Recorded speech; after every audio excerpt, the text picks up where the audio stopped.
रायगड़ा सहर जगन्नाथ मंदिर श्रद्धा श्रीक्षेत्र रूपे बेस ख्यात अर्जन करथिबा पाइछु। रथयात्रा धूमधाम रे पालित हो जाइछि। गतकाली हेरा पंचमी थिला।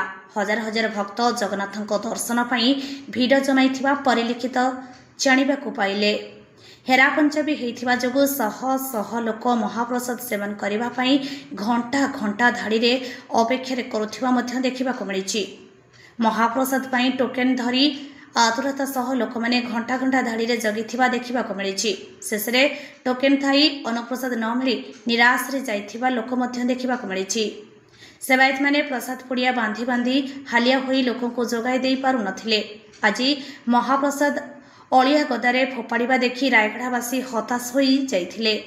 अलिया अवर्जना गदारे हेरा पंचमी अनुभोग फिंगिबा दृश्य देखि बुद्धिजीवी एवं साधारणक चर्चा जोर धरिछि।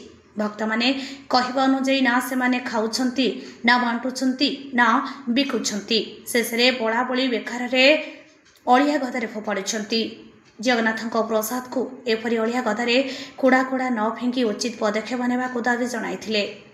गरीब लोकंकु खाइबा पई न पाई भोकरे हतसत हेउछंती। एठी खाद्य अपव्यवहार करा जाउछि।